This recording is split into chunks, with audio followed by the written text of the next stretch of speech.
This is music my elders, the bands that came before, Shalamar, Lakeside, Gap Band, Marquez, bands of that nature. We had a wonderful heyday from the late 70s through 1985, between 82 and 85.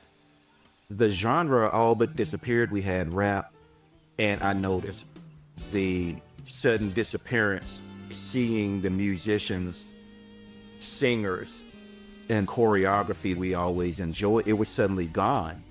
The stage, was basically, it was empty. Aesthetically, it was empty. I didn't feel it wasn't as inspiring as my elders before. I wasn't done. I'm from Memphis, Tennessee, so rhythm and blues, I like to call rhythm and blues rather than R&B, because honestly, there are two different genres for me. At that time, I saw those shows. It wasn't something that I just heard. It was something I experienced. I am a drummer because God gave me that.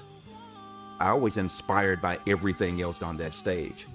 The guitars, bass, keyboards, singers, choreography, everything. It was an experience. You could see other musicians in the audience mimicking bass or guitar. I'm into rock and metal. When you see Rush, you can tell the drummers in the audience because they're air drumming. When I would see Rick James, you could see everybody playing. You could tell who played what. It was an experience. It's a nod to my elders. I want to honor my elders. That's the best way I can put it. It's something I want to do. I have a passion about it. I spent too much time desiring to do this. I'm not cool with it being called old school. Music is timeless. It's still influencing people around the world, because if America's music industry decided to toss it aside, fine. I'm not 12 years old anymore. I didn't say I was done with it.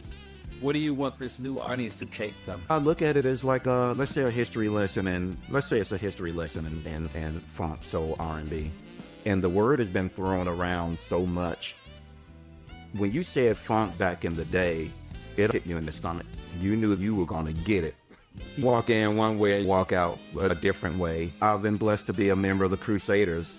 The last 7 years of Joe Sample, Wilton Felder was the tenor sax player. Wilton Felder was also the bass player on all the Jackson 5 stuff back in the day on Motown. He was the bass player on all of the Barry White music. He switched to saxophone.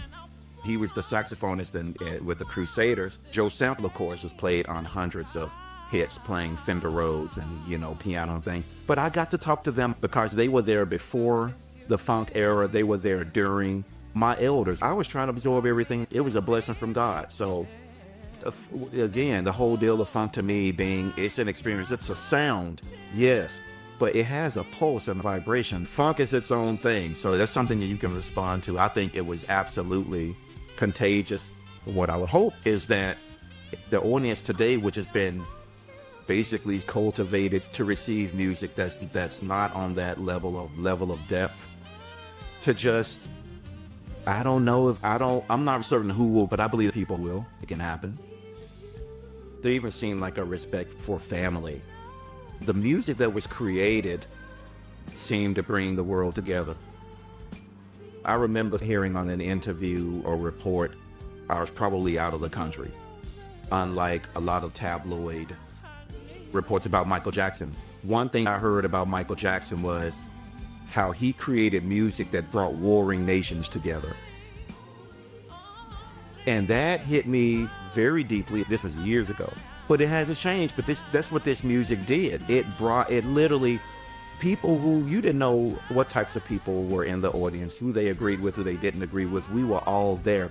It was like church away. It was this gathering of, well, I don't care what's going on out there right now. I don't care who this person votes for, what political party, what iteration of personality or life or whatever this other person is. We are all here.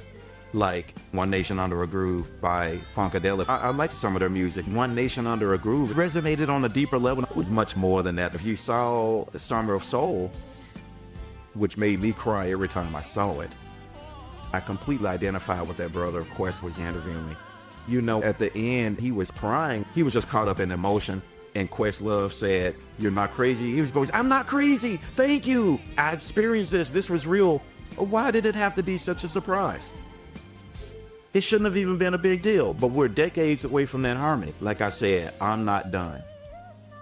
Nobody, no, they didn't ask me. I'm not done it. So hopefully and prayerfully there's an audience, a community that will get it. But it's not really a superficial thing. It's a bit of a deeper level. Something I have always felt needs more attention since I was a kid. I Tried by Angela Bofield. Would you be interested in hearing one of the reasons I want to do that song? If you listen to this fantastic song with a deep alto voice, at the end of the song, she does an ascension. It vamps out, fades when she goes on singing, "You know that I wanted to make you mine. It is just a matter of time." She's singing those words. The music moved, and it wasn't just a bunch of acrobatics. She's just putting it out there. That song, Back Together Again, that's Donny Hathaway and Roberta Flack. I want to do that one. Second time around, Shalamar. Got to get in Fantastic Voyage by Lakeside. It's too many songs. I've not enough space. Your game plan for interpreting those songs. I've got to say something that I believe has been overlooked, not getting super deep, but age is a gift, and there's phenomenal artistry and musicianship. But there's a reason I enjoyed playing with the Joe Tramples, Wilton Felders, and Ray Parker Juniors. Because there's experience. There's that school of hard knocks that Joe often talked about in concerts lead done. And I've been blessed by God to know a number of people who not only become fabulous musicians, but have literally been through the trenches. I need that pain, that hurt, that struggle. I'm not talking about the little catchphrase or the little thing, the struggle. I'm talking about the real thing. People who've really been through it. Real warriors. I'm seeking that out, not just artistically, but academically. I have to grow too. I don't want it to be stifled. The elders matter. Those that came before matter. History matters.